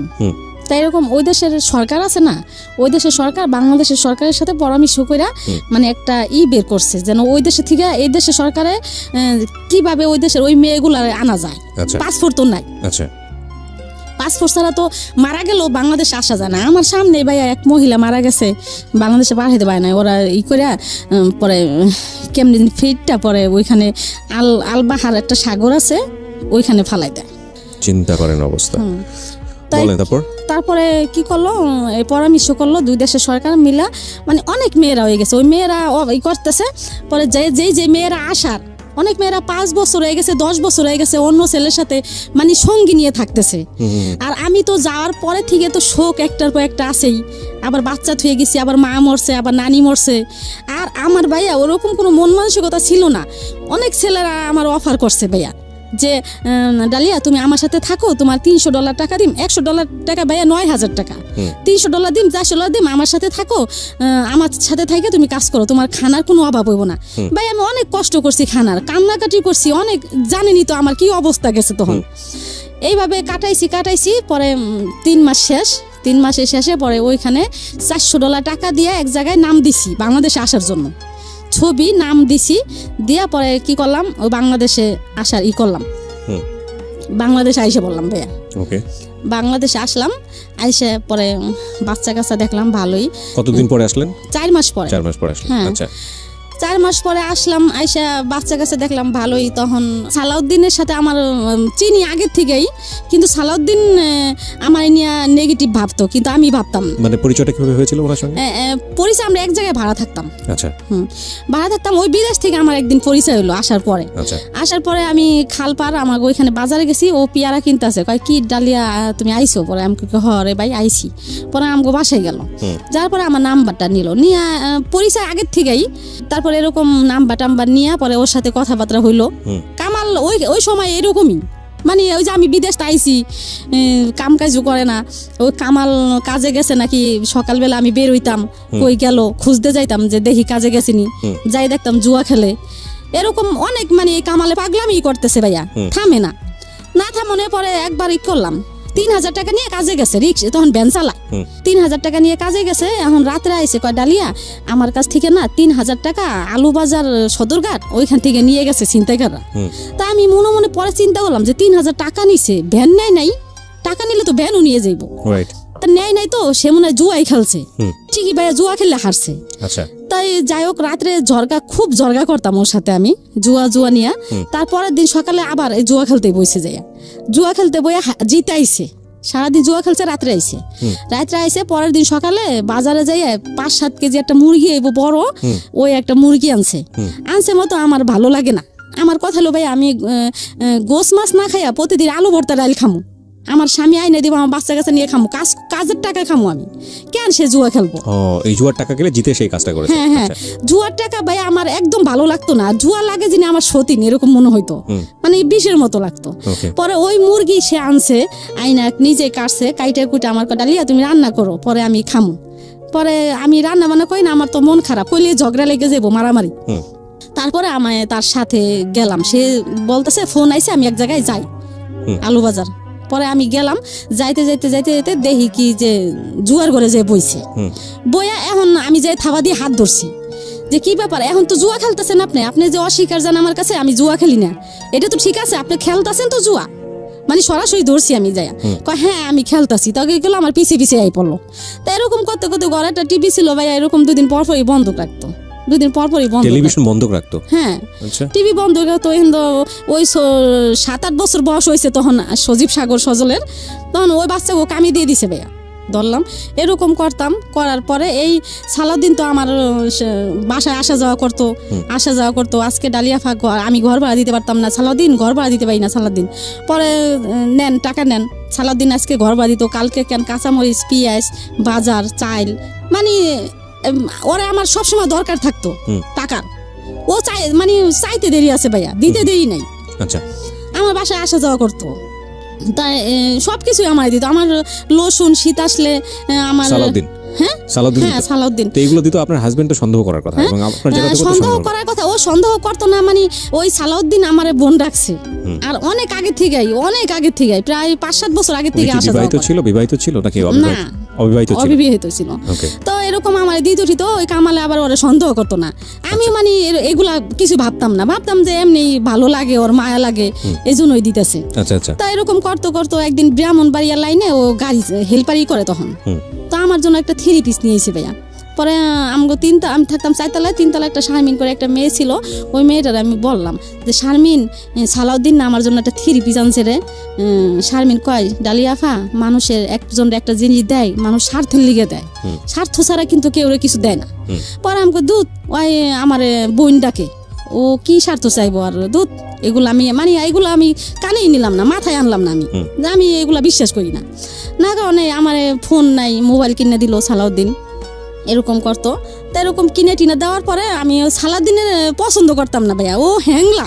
আর আমি মানুষটা নিশ্চয় আমি এরকম ছিলাম না, আরো 11 বছর আগের কথা, ভালোই ছিলাম। তাই আমার চয়েস ছিল খুব ভালো, সুন্দর চয়েস ছিল, আর হ্যামস্যাম। ও হেল্পারি করতো, গাড়িতে থাকতো, হ্যাংলা পাতলা ভালো লাগতো না, ক্যাসরা টাইপের। পরে আমি কাজল করে আরেকটা ছেলে আছে, ওই কাজলের সাথে কথা বলতাম, অনেক কথা বলতাম, ওর ফোন দিয়ে কাজলের সাথে কথা বলতাম। আচ্ছা, তো কথা বলে ও আর কি কাজলের সাথে ওর সাথে লাগছে, মানে কাজলের সাথে ও কথা বলতে দিব না। এই আমারে ঘরের ভিতরে যায়, এই আপনি ওর লগে কি এর কথা, কে বলছে এটা? এই সালাউদ্দিন। কিন্তু কামালে আমার আমার সন্দেহ করতো না। কামালে ভাবতো যে ওরা ছোট থেকে বিয়ে করছি, ছোটকালে ও আমার ভালোবাসে, আর কামাল আমার ভালোবাসতো, আমিও কামালে ভালোবাসতাম। সংসার এলা যত অশান্তি থাকুক, যাই থাকুক, তাই এরকম হইতে হইতে হইতে হইতে এই সালাউদ্দিন আমার সব যাবতীয় যা আছে সব চালাইতো। এরকম করতে করতে প্রায় 5-7 বছর গেল ভাইয়া। ওকে, 5-7 বছর পরে একদিন সে কোথায়, এখন সে ড্রাইভার আর কি, ওই সময় ড্রাইভার কোথায় যেন গেছে, এখন ফোনে টাকা ভরতে পারে না, টাকা শেষ হয়ে যাইব। এখন টাকা শেষ অবস্থা, এখন আমার বলতেছে কি, ডালিয়া আমার ফোনে টাকা নাই, এই কথাই বললো, চাই নাই টাকা, মানে সালাউদ্দিন। হ্যাঁ, আর এত এই 5-7 বছর ধরে আমার এই টাকা দিয়েছে ফোনে, উল্টা সে টাকা চাচ্ছে আপনার কাছে। হ্যাঁ, চাইতেছে না, মানে বলতেছে টাকা নাই। এতদিন আমার টাকা দিছে, আমার পিছে অনেক টাকা ভাঙছে ভাই। আমি যদি বলতাম আকাশের চাঁদ, তাই সে রাজি। আর হিন্দি আমারও অভাব ছিল, বলতে কি ছেলে মেয়ে ছোট ছোট ছিল, আর সে ছেলে মেয়ের প্রতি কোনো করে নাই, খেয়াল করে নাই। মানে আলটিমেটলি আপনি আপনার হাজবেন্ডের কাছ থেকে যেটা প্রত্যাশা করছেন সেটা আপনি পাননি, যে কারণেই আপনার সালাউদ্দিনের প্রতি একটু হলেও অন্যরকম একটা কনসেন্ট্রেশন গ্রো করেছে। ওকে, ঠিক আছে, টাকা পয়সা সব কিছুই। তারপর এই সালাউদ্দিন বলতাছে আমার তখন মোবাইলে, পর্যন্ত আপনাদের সম্পর্কটা ভাই বোনের সম্পর্ক। হ্যাঁ, ওকে, তারপর কিন্তু সালাউদ্দিন মানে ও আস্তে আস্তে আইতেছি আর কি, আচ্ছা, আস্তে আস্তে আর কি খারাপ দিকে আইতেছি আর কি। আমি এখন ওই যে টাকা দিলাম বলতেছে যে, তখন আস্তে আস্তে তখন থেকে ওর প্রতি আমি দুর্বল হয়ে গেলাম। তাই বলতেছে টাকা নাই আমার মোবাইলে, ডালিয়া টাকা তো ভরতে পারতেছি না, কেমনে কথা কম। তা আমি আবারও ডাক্তারের দোকানে গেলাম, ডাক্তার দোকানে যাই ওরে 50টা টাকা দিলাম। এই প্রথম টাকা পেয়ে শীতের দিন ও নাচানাচি শুরু করছে গাড়িতে, যে এত বছর পরে আমি আজকে আমার ভালোবাসা সার্থক হইল। এত বছর ডালিয়া আমার সাথে ভালোভাবে একটু কথাও কয় নাই, আজকে আস্তে আস্তে এখন ডালিয়া আজকে আমার মোবাইলে টাকাও দিল, বলতেছে আর কি। তাই এই এরকম হইতে এখন ও আমারে খালি বলতো যে, তুমি যদি আমার বউ হইতা, তুমি এরকম সব দিকেই ভালো, আমি সুখে যে সাজাই রাখতাম, এরকম ভাবে রাখতাম, ওইরকম ভাবে রাখতাম, এগুলো বলতো আর কি। হ্যাঁ, এগুলা বলতো আমারে ফোন দিয়া। আবার আমি এরকম বলতো। পরে একদিনকে আমারে অফার করছে, আমার বিয়ের অফার। পরে আমি বললাম কি যে, সালাউদ্দিন তুমি তো বিয়ে করো নাই, আর আমার তো 5টা বাচ্চা কাচ্চা, এগুলা তো হয় না, তোমার মা বাবা তো এগুলা মাইনেই নিব না। তাই সমস্যা কি, আমরা 5টা-6টা ভাইয়ের মধ্যে নাইলে আমি করলাম, আর এরকম কত হইতাছে। তো এগুলা বলার পরে তখনও মানে আমি এতই না। তারপর আস্তে আস্তে কি করলাম, আমি রাজি হয়ে গেলাম যে আচ্ছা ঠিক আছে সালাউদ্দিন, আমি যামুগা তোমার সাথে, আমার আর ভালো লাগে না। এত বছর ধরে আমি এত কষ্ট করলাম। আর কামাল রে আমি সব সময় একটা কথাই বলতাম যে, দেখেন আপনি এমন করেন, আমি রাগও করি না, আমি রাগ করে কোথাও যাইও না, পোলাপান থুয়া। অন্য সমস্ত মায়েরা হইলে রাগ করে যাইতো গা, হ্যান তেন, আমি মারেন কাটেন বকাবকি হন, বাজার দেন না দেন, আমি কোথাও যাই না, আমি একদিন যামু। মানে এটা আমার মুখের বুলি ছিল। আমি যে সালাউদ্দিনের সাথে যাবো তা না, আমি বলতাম যে আমার এত কষ্ট ভালো লাগে না, একদিন চলে যাবো, আমি একদিন যেদিন যাব তোমার কাছ থেকে ওইদিনকে আর কোনোদিন আমি ফিরাবো না। এগুলা সবসময় আমি কামালরে বলতাম, কিন্তু কামাল কোনো রকমই মানে বুঝতো না, ভালোবাসতো আমারে ভাইয়া, কিন্তু বুঝতো না বুঝনে আমি কি করলাম, ওই সালাউদ্দিনের সাথে একদিন চলেই গেলাম। আচ্ছা, সালাউদ্দিনের সাথে গেলাম কিভাবে, সজীব সাগর সজল তো মোটামুটি ভালোই বড়, তো সাজ্জা ছোট, তখন 4 বছর, জমক ছেলে 2টা। আচ্ছা, ওই সাজ্জা সালাউদ্দিন আমার যেখানে বাসা নিতে কইলো, ওই যে কেরানীগঞ্জ নদীর ওই পার, ওইখানে ভর্তি করলাম সাজ্জা মাদ্রাসায়। আচ্ছা, মাদ্রাসায় ভর্তি করে ওইখানেই বাসা নিলাম। তো আমি সালাউদ্দিনের সাথে চলে গেলাম। যাওয়ার পরে 2 দিন পর সালাউদ্দিন আর আমি কোর্টে গেলাম, যাইয়া কাবিন করলাম। আচ্ছা, 2 লাখ টাকা কামিং করলাম। এর আগে কামাল রে আমি কোথায় তখন? 3 ছেলে কামালের কাছে, আর 2 ছেলে আমি ওই মাদ্রাসায় ভর্তি করছি। আচ্ছা, তার মানে বাচ্চা কাচ্চা সব কামালের জিম্মাতেই আছে। হ্যাঁ, আর 2 ছেলে আমার রাখছি যে আমি যেন ওগো দেখতে পারি। পরে ডিভোর্স দিছি আরো আগেই, কিন্তু কামালের সাথে ওই যে আমার ঝগড়াঝাটি, এই জন্য কামালের সাথে আমার ভালো একটা সম্পর্ক। ডিভোর্স আগে কিভাবে দিয়েছেন? ডিভোর্স ওই কামাল রে সালাউদ্দিনের কাছ থেকে যাওয়ার আগে সালাউদ্দিনই আমারে দেওয়াইছে কামাল রে ডিভোর্স, যে তুমি কামাল রে ডিভোর্স দিয়ে দাও। পরে কি করলাম, আমি ডিভোর্স দিয়ে দিলাম কামাল রে, দিয়া সালাউদ্দিন রে নিয়ে আমি কেরানীগঞ্জ ওদিকে বাসা নিলাম। নিয়ে পরে 2 দিন পরে আমরা কি করলাম, কোর্টে যাইয়া 2 লাখ টাকা কাবিন করলাম। 2 লাখ টাকা কাবিন করলাম। এরপরে কামালে তো আমি যেদিন গেছি ওই দিন থেকে যদি আইয়া দেখছে আমি ঘরে নাই, আচ্ছা। এই পাগল এই দিন ওই আর কি তার হুশ হইলো, হ্যাঁ। কিন্তু এতদিন তার হুশ হয় নাই। আচ্ছা সে ভাবে নাই যে আমি চলে যাব, আমি কামাল পাগলের মতো হয়ে গেছে। সালাউদ্দিন গো বাসায় নিচতলা, আমার গো বাসায় 5 তলা। সালাউদ্দিনের মা বাবা সবাই নিচতলায় থাকে, তাই যাওয়ার মধ্যে আমার বাসায় সালাউদ্দিনই যাইতো, কামাল জানে, আর তো কেউ যাইতো না। ওকে। তাই ও সালাউদ্দিনের সাথে আমি কাবিন করলাম, তাই এই হিন্দি আর কি আমার খোঁজাখুঁজি করতেছে কামাল, যে কোথায় গেল, রাগ হয়ে হয়তো কারোর বাসায় গেল নি না কি করলো, সে এখনো বুঝে নাই যে আমি সালাউদ্দিনের সাথে গেছি। তখন পর্যন্ত সে মানে বিশ্বাসই করতে পারছে না, বিশ্বাসই করতে পারতেছে না যে আমি সালাউদ্দিনের সাথে চলে যাবো। আর সালাউদ্দিন তো বাড়িতে, আমার ওই জায়গা থুয়ে সালাউদ্দিন বাড়িতে আশেপাশে ঘুরতো, যেন না বুঝতে পারে কেউ, কামালে যেন না বুঝতে পারে। তো তারপরের দিন কামাল সালাউদ্দিন রে এক গলির মধ্যে নিয়ে ওর পায়ে পর্যন্ত ধরছে সালাউদ্দিনের, যে সালাউদ্দিন ডালিয়া কই আছে তুই কইতে পারবি, তুই আমার বাসায় যাইতে আইতি, তোর সাথে পুনর করতো, সারাদিন কথাবার্তা কইতো, তুই কত ডালিয়া কই আছে। পরে সালাউদ্দিন কয় ভাই আমি তো জানি না ডালিয়া কই আছে। পরে এমন করতে করতে সে দেশের থেকে দেখেন কামাল এখন পাগল, দেশের থেকে ফকির আনছে, ফকির আইনে আমার আনবো আর কি তাবিজ কইরা, দেশের থেকে ভালো টাকা দিয়ে ফকির আনছে আইনা, এখন ফকিরে বলে দিছে যে ওদিকে আছে। পরে কি করলো কামালে, ওদিক থেকে আমার বাইর করলো। কোথায় ছিলেন? ওই কেরানীগঞ্জ, ওদিক থেকে কেমনে খোঁজ নিয়ে আমার বাইর করলো। কেরানীগঞ্জে তখন আপনি এবং তখন কি জানতে পারছে যে আপনি সালাউদ্দিনকে বিয়ে করে ফেলছেন? হ্যাঁ, পরে জানতে পারছে। না নাকি বের করার আগে জানছে না বের করার পরে জানছে?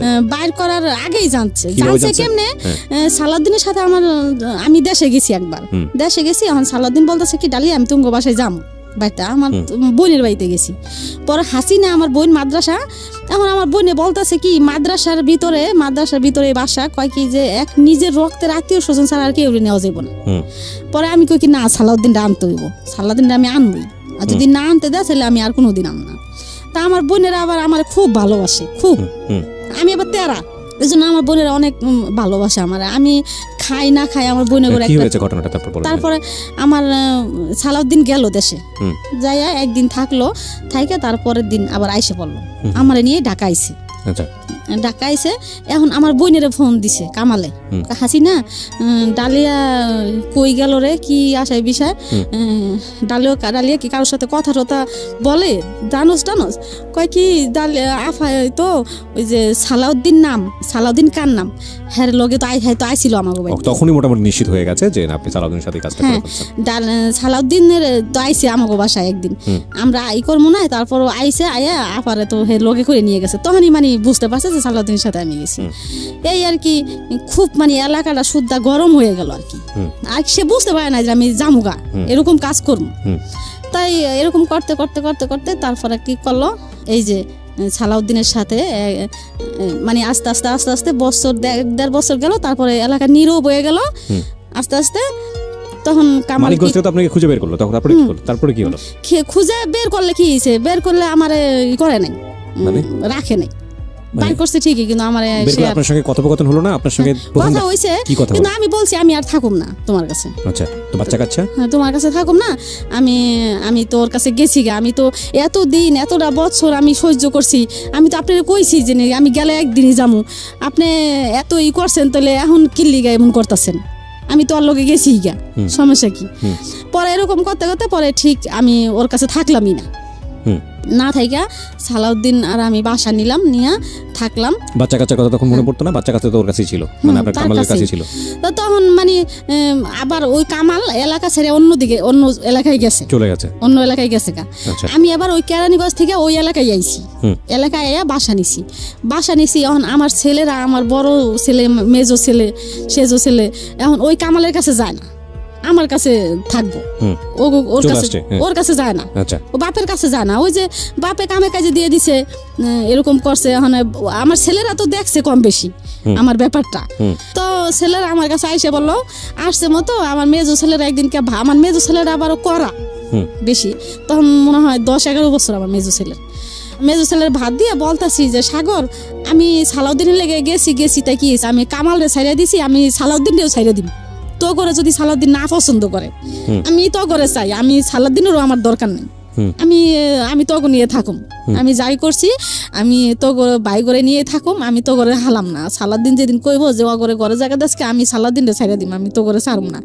তাই কইয়া বুঝাই টুজাই আমার ছেলেরা সবই আমার কাছে থাকলো, থাইকে টাইকে ছেলেরা কাজ কাম করে। সালাদিন কোনো রকম আর কি আসে, কোনো রকম কোনোদিন টাকা কিছু দেয়, কোনোদিন দেয় না, এই অবস্থায় মানে এখন মানে ওই যে বিয়ের আগ পর্যন্তই আমার ভালোবাসছে। এখন বিয়ে করছে, একজনের কাছ থেকে আনছে, এখন মানে সে হাল ছাইড়ে দিতেছে আস্তে আস্তে, এখন আর তার দরকার নাই আমার। তো এরকমটা কোনো রকম দেয় আর কি, কোনো রকম কি মানে তার একটা আছে না যে আমি বিয়ে করছি আমার এত টাকা দিতে হইব মাসে, আমি যেহেতু আর একজনের কাছ থেকে আনছি আমার এত টাকা দিতে হইব, আমার ওরে দিতেই হইব, এগুলা তার মানে মাথায় নাই। আচ্ছা, তার মাথায় যে আমি পারলে দিলাম, না পারলে না দিলাম, গেলে গেলাম, না গেলে না গেলাম, এই আর কি আমার কষ্ট।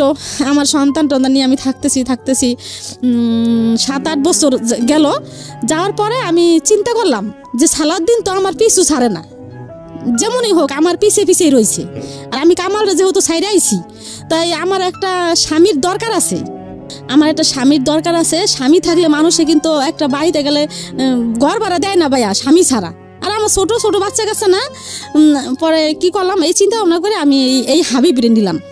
এই হাবিব আমি উনিছি, আর আল্লাহ দিছে, দেওয়ার মালিক আল্লাহ।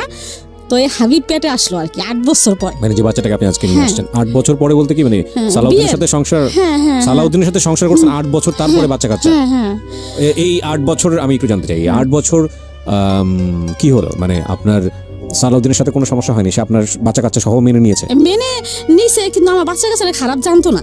কি লিগে খারাপ জানতো না? আমার বিয়ের আগে আমার বাচ্চা কাচ্চারা খুব ভালোবাসতো সে, কিন্তু বিয়ের পরে মনে হইলো কি সালাউদ্দিন আমার বাচ্চা কাচ্চা মানে তার একটা দেওয়াল হয়ে গেল, মানে কেমন কেমন যে না বাচ্চাগুলোর সাথে ঠিক মতো কথা বলতো না।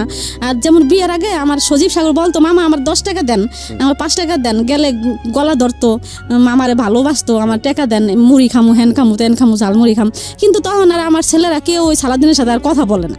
আর সালাউদ্দিনও আমার ছেলেকে বেশি ভালোবাসে না, ওই সাজ্জাদ শাহাদাতের 2 একটু সামনে পড়লে কথা কয়, না পড়লে নাই। তাই এর মধ্যে এই বাচ্চা না আমার পেটে আসলো। আসার পরে বাচ্চাটা পেটে আসলো, তখন ওর চাকরি নাই, সাসপেন্ড করলো। সাসপেন্ড করার পরে এখন সালাউদ্দিনের চাকরি নেই, চাকরি নাই। আমি টুকটাক ব্যাগের কাজ করতাম, সজীব সাগর সজল টাকা দিত, এই দিয়েই আমি চলতাম, ঘর ভাড়া দিতাম, ও আমরা খাইতাম, আবার সাজ্জাদ শাহাদাতের মাদ্রাসার বেতনও চালাইতাম। আবারও এই সালাউদ্দিন আসলে বাজার করে খাওয়াইতাম, আবার সালাউদ্দিনের টুকটাক কোনো কাপড় চোপড় লাগলে দিতাম। মানে কি সালাউদ্দিন দূরে থাকতো? হ্যাঁ, ওর বাবা মার কাছেই থাকতো বেশি। তো আপনার কাছে থাকতো? বললাম না, 15 দিন পরে, 10 দিন পরে, 1 মাস না, 15 দিন, 10 দিন, 1 সপ্তাহ পর পরই আসতো আচ্ছা আমার কাছে। তাই এরকম চলতেছি, যখন বাবু হওয়ার 1 সপ্তাহ আগে আমি মেডিকেল সবই রেডি হয়ে গেছে, বলছে যে বাবু সিজারে হইব। তাই এখন ভর্তি হমু। এখন সালাউদ্দিনকে বলতেছি কি, সালাউদ্দিন এখন তো আমার মা ভর্তি হইতে হইব মেডিকেল, এখন কি করবো? এখন কয় আচ্ছা ঠিক আছে, যা একটা করাই যাবো, মানে ওরকম একটা মাথা করে না, মানে এটা গুরুত্ব দেয় না, কি আর করে না। না কারণে ও 1 সপ্তাহ আগে আমার বাসার থেকে, বাবু হয়েছে নভেম্বরের 9 তারিখে, এর আগে 1 সপ্তাহ আগে আমার বাসার থেকে বের হয়ে যাইতেছে, সকালবেলা বের হয়ে যাইতেছে। যাওয়ার সময় আমি ওরে পিছর থেকে, আমার অবস্থা তো তখন ভালো না 1 সপ্তাহ আগে, তখন আমি পিছর থেকে ওরে জড়াই ধরে আমি কাইন্দে দিছি যে সালাউদ্দিন তুমি, আমার মনে হয় কি তোমার তখন মানে ওই সাসপেন্ড ছিল 2.5 বছর ভাইয়া, বাবু হওয়ার 1 মাস আগে ওর চাকরি হয়েছে আবারও। আচ্ছা, হ্যাঁ আবার হয়েছে। হওয়ার পরে এখন আমার আর ভালো লাগতেছে না, যে এমনি ওই কেমন যেন আর ভাবসা বেশি একটা ভালো না। আর চাকরি হয়েছে, এখন মনে হয় যে সালাউদ্দিন আমার ছেড়ে চলেই যাইব।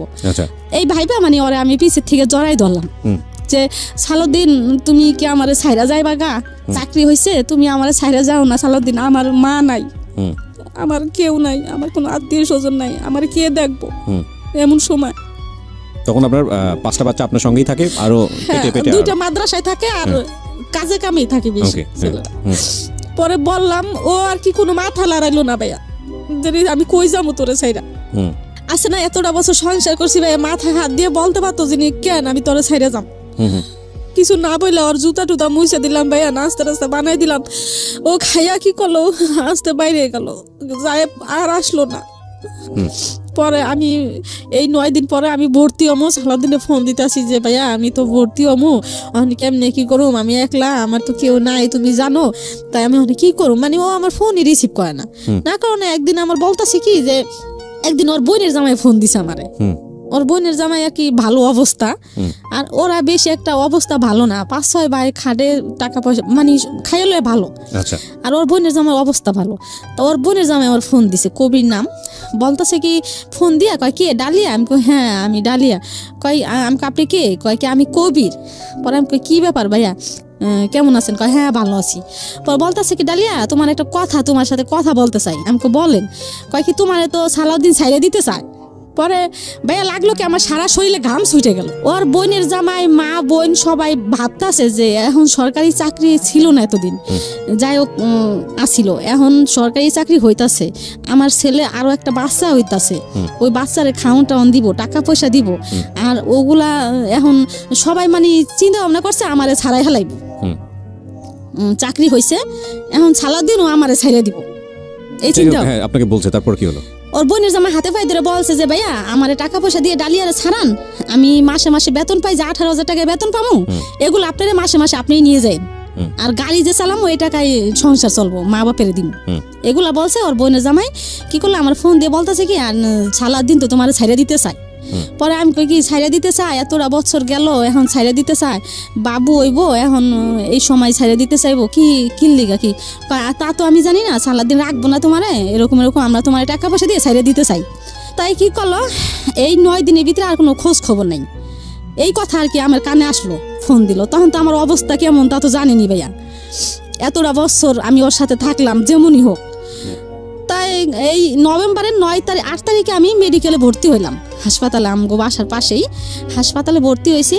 এখন আমি এর আগে এক আপারে বলছিলাম ভাত খাওয়ায়, মানুষ খাওয়ায়, হে আপারা মানুষ খাওয়ায় আর কি, 15-20 জন। আপারে বললাম কি আপা, পাশের বাড়িরই আপা, আমি যদি মেডিকেলে ভর্তি হই, আপনি তো জানেনই আপা আমার কেউই নাই, যদি আমার আপনার লাগে আপা তাহলে কি আপনি যাইবেন? কয় কে আমি যাবো না কে, তুই আমার ফোন দিস, দেখিস আমি যাবো। পরে আমি ভর্তি হইলাম 8 তারিখে নভেম্বরের, 9 তারিখে সকালবেলা ভাই আমার সিজার করব। এখন ওই আপায় সকালবেলা বাজারে গেছে, আরও দেখেছে, এর মধ্যে আমার শরীর মানুষ চায় ভাইয়া। পরে শরীর মানুষ চায়, এখন আমি শরীর মানুষ পাম কই, আমার স্বামীরে চায়। এখন আমি ওর আব্বুরে ফোন দিলাম সালাউদ্দিনরে, যে ভাইয়া তুমি কই, অন্য নাম্বার দিয়া। পরে কয় কি আমি তো বাসায়। পরে আমি ভাইয়া একটা সই লাগবো ভাইয়া, এখন না আমার একটা সই দিয়ে যাও, এখানে তো কেউ নাই, এখন সই কেডা দিয়ে দিব, একটা সই দিয়ে যাও না ভাইয়া। কইলাম মতো আমি আইতাছি, কই ভাইয়া ফোনটা অফ করে রাখলো, আমার সাথে কিন্তু কোনো ঝগড়া খাই জানা। আচ্ছা, ফোনটা অফ করে রাখলো ভাইয়া, আর আমার আইলো না সই দিতে। তাই ওই আপাটাই আসলো, আইসা ওই আপাই সই দিল, আমার সই নিল, নিয়ে আমার কি করলো সিজারের রুমে ঢুকাইলো। এখন ঢুকাইছে মতো ভাইয়া আমার অবস্থা অনেক খারাপ। কেন খারাপ? সাজা সাদাত মাদ্রাসায় সজীব সাগরে আমি বইলে আসিনি, সালাউদ্দিনরে এত ভালোবাসলাম, একজন থুয়ে সালাউদ্দিনের কাছে আসলাম, সালাউদ্দিনের সাথে এতদিন এত কিছু হইলো, কোথায় গেল আজকে সেই ভালোবাসা? আমারে সালাউদ্দিন একটা সই দিতে আসলো না। আর আমি যদি মইরা যাই তাহলে আমার সাজা সাদাত কই যাইব, সজীব সাগর সজল কই যাইব, এগুলা নানান চিন্তা ভাবনা ভাই আমার এখন, আমার নাই, আমি ঠিক নাই। না ঠিক থাকো না, আমার পিঠে সুই দিছে, অপস করানোর সিজার করবো, 2 বার দিছে সুই, তারপরও আমার অপস হয় না। না মানে এখন মানে আমার, আমি বলতেছি কি আমারে ছাড়িয়ে দেন আপনারা, আমি যামুগা, আমারে ছাড়িয়ে দেন, আমি যামুগা, আমি সাজ্জা সাহেবের কাছে যাম বলতেছি। বাচ্চা হইলো ভাইয়া, তাই আমি অসুস্থ, সকাল 9টা বাজে সিজার হয়েছে, রাত 12টা বাজে আমার হুশ হয়েছে। হুশ হয়ে তারপরে যাই হোক মেডিকেলে যেইভাবে হোক কাটলো দিন, কাইটা 4 দিন পর বাসায় গেলাম। এর মধ্যে সালাউদ্দিনের কোনোই নাই, খবর বার্তা নাই, আসেও না, দেখেও না, ফোনও দেয় না। তারপরে 1 মাস পরে ভাইয়া আমার সেলাই নষ্ট হয়ে গেছে, ওই যে কান্দাকাটি করছি, ওর অফিসে গেছি, হেনে গেছি, আমার ওখানে সেলাই নষ্ট হয়ে গেছে গা, আবার সেলাই করতে হইব। এখন ড্রেসিং করতে আসি ভাইয়া, এখন ওই 2টা ডিউটি স্যার আছে ওই হাসপাতালে, ওই ডিউটি স্যার বলতেছে যে আমি আপনারে মাগনা করে দিব ড্রেসিং। ওই আমার অবস্থা খারাপ, কান্দাকাটি করি, এই জন্য আমার প্রতিদিন ড্রেসিং করে দিত। প্রতিদিন আমি খুবই কান্দাম, কানলে আমার রাগ করতো, কইতো কি আল্লাহ আছে, আল্লাহ আল্লাহ করেন, এগুলা বলতো। এরকম ড্রেসিং করতে করতে 1 মাস ভরে আমি ড্রেসিংই করলাম ভাইয়া, আমার ঘাও আর শুকাইলো না। বলতেছে যে আপনার ফিরে নতুন করে আবার করতে হইব, সেলাই দিতে হইব। এখন আমার মাথা তো খারাপ হয়ে গেছে, নতুন করে সেলাই দিতে হইব, আমার কি অবস্থা হইব। এখন আবার ওইটা খুললো ভাইয়া, খুললে ওই জায়গা পরিষ্কার করে আবার আমার সেলাই দিল। সেলাই দিয়ে যেদিনকে বাসায় গেলাম, আমার ওষুধ লেখা দেয় ভাই, আমি তো ওষুধ খাইতে পারি না, টাকা পাবো কোথায় আমি ওষুধ খামো। তা বাসায় গেলাম, মনে হয় কি জানি শিং মাছের মতো আমার কাতাই, শিং মাছে যেমন কাতা দিলে ভাইয়া যেমন করে ঠিক আমার শিলেটা এরকমই করতেছে, এরকম কষ্ট হইতেছে আমার। এর মধ্যে ও ফোন দিছে ভাইয়া 1 মাস, 1 মাস পরে ও ভাবছে যে 1 মাসে তো ঘাওটাও শুকাইছে, হয়তো ডালিয়ার কাছে গেলে আমার জায়গা দিব ডালিয়া। বুঝতে পেরেছি, হ্যাঁ। আর ভাইয়া ওই দিনই আমি তো বাসায় আসতে চাই, পরে আমি কই তুমি আসো ভাইয়া। আমার কথা হলো কি ও আসুক, ও আইসা আমার বাবুরারে দেখুক, দেখলে হয়তো মায়া লাগতে পারে, ঠিক আছে ভাইয়া। কিন্তু ওই দিন আমার ডিভোর্সই দিছে সে। আচ্ছা, তো বাসায় আসলো ভাইয়া, আইসা অনেক দিন হয়ে গেছে আসে না, বুঝেনি তো ছেলে মানুষ। পরে আইসা ভাইয়া আমার সাথে কেমন কেমন যেন করতেছে দেখেন। পরে আমি আর ওর সাথে রাগ দেখাই না, আমি কার সাথে রাগ দেখাবো, রাগ টাগ দেখাই না, কোনো অভিমান টভিমান করি না, রাগ টাগ দেখাই না। আমার সাথে ভাইয়া কেমন যেন করতেছে, ঢং কেমন করে। আমার তো হিন্দি খবর হয়ে যাইতেছে। পরে আমি আবারও বলতেছি সালাউদ্দিন, এক কথাই বললাম, সালাউদ্দিন তুমি জানো সালাউদ্দিন 1 মাস আমি এই আমার শিলের জায়গা ড্রেসিং করছি, আমার নষ্ট। ডিভোর্স দিয়েছে আপনাকে সেদিন, তাহলে তারপরে আবার সে আপনার কাছে আসছে কিভাবে? হ্যাঁ, কেন গেল? ওই যে অনেক দিন ধরে যায় না আমার বাসায়। আপনাকে ডিভোর্স জানিয়ে দিয়ে তারপরে গেছে আপনার কাছে? না, ডিভোর্স দিয়ে জানাই নাই। ও, আপনাকে দিয়েছে ঠিকই, কিন্তু আপনাকে জানাই নাই। না, জানাই নাই, গেছে আর কি ওর স্বার্থের জন্য গেছে। ঠিক আছে, তারপর? হ্যাঁ, তাই আমার আমি বলতেছি কি সালাউদ্দিন তুমি যে এরকম করতেছো, সালাউদ্দিন এরকম রং করতেছো, দেখছো সালাউদ্দিন এই যে আমার বেন্ডিশ আজকে নতুন করে আবার কইরে আনছি, এই যে দেখো, এই দেখা ও আর আমার মানে দুষ্টামি করতেছে না আমার সাথে, না করে এখন আমার কানে কানে বলতেছে দেখেন ভাইয়া কেমন, ডালিয়া কোর্টের থেকে কাগজ এলে তুমি সই দিয়ে দিও। পরে আমার মাথা গেছে খারাপ হইয়া, কিরে আমি কাগজ আনলে আমি সই দিয়ে দিমু? পরে ওই শিলে অবস্থায় বইসা পড়লাম, বইসা আমি পাগল হয়ে গেছি। বইসা বলতাছি সালাউদ্দিন তুমি এরকম কাজটা করতে পারলা, তুমি কেমনে করলা সালাউদ্দিন? তোমার মনে কি কিছু কইলো না? আর তোমার কি কিছু অতীত কিছু মনে পড়লো না তোমার? তুমি আমার কেমনে আনছো হাবিব হইছে, তোমার কিছুই কি মনে পড়লো না সালাউদ্দিন? কি দোষ আমার? আমার তো কোনো দোষ নেই, কেন তুমি এরকম করলা সালাউদ্দিন? মানে আমি পাগল হয়ে গেছি, মনে হয় কি ভাই আমি পাগলের মতো করতেছি, ওর কোনো ভাষা নাই, ও চুপচাপ বসে রয়েছে। বসে থাকো না, ওরে আবার ভাই আমি জুতা কিনে দিছিলাম, শার্ট বানাই দিছিলাম, ওই জুতা কি করলাম ভাই, আমার ওই সেলাই অবস্থায় জুতা কি করলাম আমি বডি দিয়ে কাইটা ফেলাইলাম, আমার সাথে পারলো না ভাইয়া। ওই জুতা আমি বডি দিয়ে কাইটা 2 ভাগ করলাম, ওই শার্টটা আমি 2 ভাগ করলাম, ছিঁড়া করছি। এখন কি করলো, ও ঘরে ও ভয় পেয়ে গেছে যে মানুষজন তো একখান হইব। পরে আসতে কি করলো, বের হয়ে গেছে, বের হয়তো কোনো বন্ধু বান্ধবের কাছে গেছে। তারপরে আমি ওর অফিসে আসা যাওয়া করতাম ভাইয়া, এর মধ্যে ওর ডিপু যেখানে গাড়ি চালায় ম্যানেজার, ওই ম্যানেজারের কাছে আসা যাওয়া করতাম। পরে এই হাবিবরে দেখা ওরা সবাই মানে আমার লিগে খুব মায়া করতো অফিসে। পরে ম্যানেজার ওরে ডাকছে যে তোর বোর কি দোষ, মানে একটা তো দোষ দিতে হইব, তোর বোর চরিত্র খারাপ না কারণ নিয়ে কোনো খারাপ কিছু দেখছিস? কয় না, কয় কিছু না, কয় তো কি খারাপ, কয় কি আমি যা টাকা পয়সা দিই তার ওর হয় না। পরে ম্যানেজার বলতেছে যে এগুলা তো সব বউরাই কয়, টাকা পয়সা কোনো বউ করিও না, সব মহিলাগো একটা না একটা থাকে, তাই এই জন্য তুই তোর বউ ছেড়ে দিবি? তা দেখ রে এরকম। আচ্ছা, আমি এতদিন ডিটেল আর না যাই, আমি শুধু আপনার কাছ থেকে শর্টকাটে যদি জানি কি হলো এরপরে আপনি ডিভোর্স দেওয়ার পরে কি আপনার সঙ্গে আর ব্যাক করেছেন, আপনি মেনে নিলেন এটা? হ্যাঁ, নাকি মেনে নিলে বাধ্য হলেন, কি হলো? তবে আমার কি করলো 3 মাস অফিস থেকে আমার হাবিব রে 5,000 করে টাকা দিল 2 বার। দেওয়ার পরে দ্বিতীয় আবার সালাউদ্দিন আমার ফোন দিয়ে বলতেছে কি যে এর মধ্যে 3 মাস আর সালাউদ্দিনের সাথে আমার সাথে সম্পর্ক নাই, যে সালাউদ্দিন ফোন দিয়ে বলতেছে যে ডালিয়া তোমারে আমার ফ্যামিলি থেকে আমি আর কি মামলা করছি এর মধ্যে আর কি। মামলা করে দিয়েছেন? হ্যাঁ, মামলা করছি যে যৌতুক মামলা করছি, না যৌতুক এবং নারী নির্যাতন যেটা হয় আর কি। হ্যাঁ, খেয়াল করবেন 3টা অ্যাঙ্গেল আছে এই গল্পে, এর ভিতরে আমি থামাই আপনাকে। 3টা অ্যাঙ্গেল প্রিয় শ্রোতা, একটা হচ্ছে ওনার আগের সংসার, ওনার পরের সংসার, দ্বিতীয় অ্যাঙ্গেল, তৃতীয় অ্যাঙ্গেল হচ্ছে মামলা। এই মামলার বিষয়টা এখানে কিভাবে আসলো, মানে এবং যখন সরকারের কাছে আশ্রয় নিতে হচ্ছে এই সমস্যা সমাধানের জন্য, সেই যে আশ্রয় যে যৌতুক এবং নারী নির্যাতন, যৌতুকের প্রসঙ্গ তো এখানে আসেই নাই, মানে পুরো এন্টায়ার গল্পে। এবং নারী নির্যাতনের বিষয়টা কিন্তু আপনার কি গায়ে হাত তুলতো? হ্যাঁ, আমার খুব মারতো। ও মারতো? আমার মায়ের পাগলের মতো মারতো, এই পাশে থেকে মারে ওই পাশে নিত, ওই পাশে থেকে ওই মাসে। এই 8 বছরের সংসারে এত মারতো, তারপর আপনি সংসার করতেন তার সঙ্গে? হ্যাঁ, আমি সংসার করছি ওই যে একটাই ভাইবা যে আমার কিছু করার ভুল, ভয়ঙ্কর রকমের ভুল। আচ্ছা ঠিক আছে, হ্যাঁ বলেন তারপর। তো আমি মামলা করছি। এখন মামলা ওখানে ও বলতেছে কি ডালিয়া তুমি বাবুরে লইয়া যাই বাইবা, তো এগুলো না করে আমার ফ্যামিলির থেকে তোমার 2 লাখ টাকা দিব, 2 লাখ 2.5 লাখ যাই দেখ তুমি মাইনে নাও। আর আমি তো আছি, আমার সন্তান, আমি তো আর এটা করতেছি না। ও যদিও সই দিয়ে থাকি তাহলে তো আমি মনের থেকে সই দিম না, সন্তান তো সন্তানই আমার, তাই একটু মাইনে না, পরে আমরা মিলব। তাই ভাইয়া আমি কি করলাম, ওর কথা আমার ভুল হয়ে গেছে বলতেছে, আমার ভুল হয়ে গেছে, আমি ওই ম্যানেজার টেনেজার সবার কথা মতো আপনি মামলা তুলে নিলেন? হ্যাঁ, না তুলে নিলাম না, ওর উকিলে আমার উকিলে মিলা এই মানে এক জায়গায় বইসা ওই আমারে কি করলো 2.5 লাখ টাকা দিল। বাবুর হাবিবের বাবদ 50,000 টাকা আর আমার কাবিনের 2 লাখ টাকা। পরে দেওয়ার আগের থেকে আমার সাথে ভালো যোগাযোগ শুরু করলো ভাইয়া ওর আব্বু, এই সালাউদ্দিন। ভালো কথাবার্তা বলতেছে, দেওয়ার প্রায় 15-20 দিন আগের থেকে আমার আগের মতো মানে এই বিয়ার আগের মতো কথাবার্তা শুরু করতেছে। এখন আমার বলতেছে কি আমার ভুল হয়ে গেছে ডালিয়া, তাই আমি আবার তোমার জীবনে আসতে চাই, তোমার মা বাপ নাই, হাবিব রেখে রাখবো, এত কষ্ট। পরে ভাই আমি রাজি হইলাম, রাজি হইয়া ওরে আবার আমি আনলাম, আইনা পর আবার আমরা কি করলাম, কাবিন করলাম। কাবিন কইরা ফিরা ও বলতেছে কি আমার কিছু টাকা টুকা দাও না। ও আমার কাছ থেকে ভাই 1 লাখ টাকা নিল আর 1.5 লাখ টাকা আমার কাছে রইলো।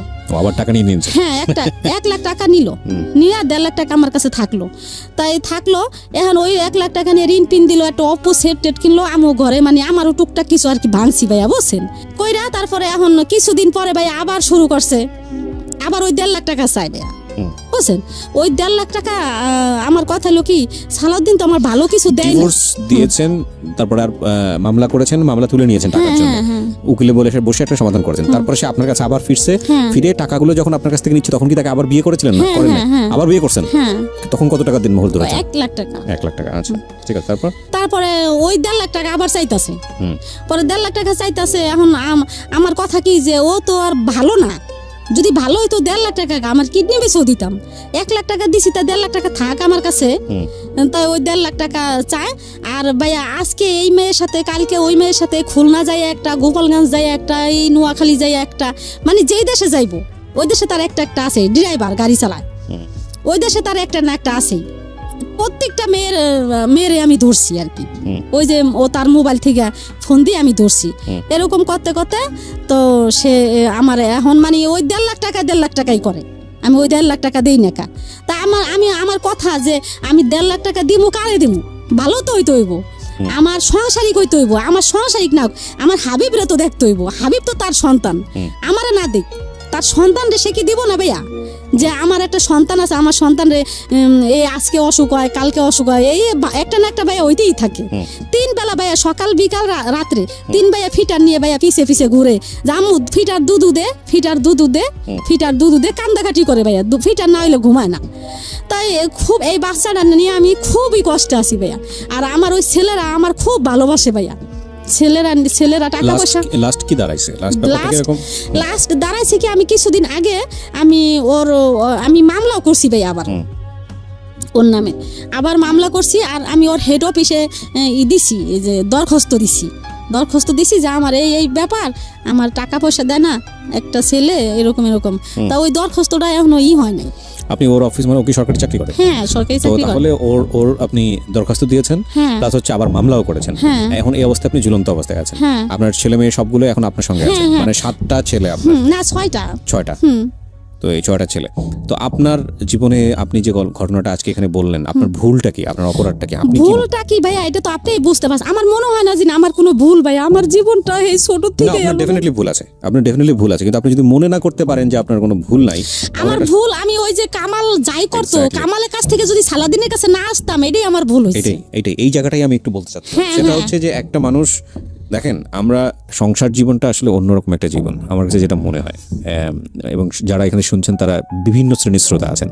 এটা একেবারে প্রান্তিক পর্যায়ের একটা মানুষের গল্প, যার দিন এনে দিন খেতে হয়, জীবনে কিছুই পায়নি, সেই অর্থে কষ্ট করে লেবানন গেছে, সেখান থেকে একটা মানুষের সান্নিধ্য পাওয়া, এবং তারপরে গায়ে গতরে খেটে 5-6টা ছেলে মেয়েকে মানুষ করার চেষ্টা করা, সবকিছু মিলিয়ে একটা অন্যরকম মানুষ। একেবারে আমাদের সমাজের একেবারে নিচু শ্রেণী যদি বলি, তাহলে একেবারেই প্রথম পর্যায়ে বলতে পারলে আমি যেটা বোঝাচ্ছি যে প্রান্তিক, একেবারে নিচু পর্যায়ের যে শ্রেণীটা আছে সেই শ্রেণীর একজন মানুষ। যদি উঁচু নিচু ভিত্তি নিয়ে আমার যথেষ্ট রকমের দ্বিমত আছে, শুধু বোঝানোর জন্য বলছি।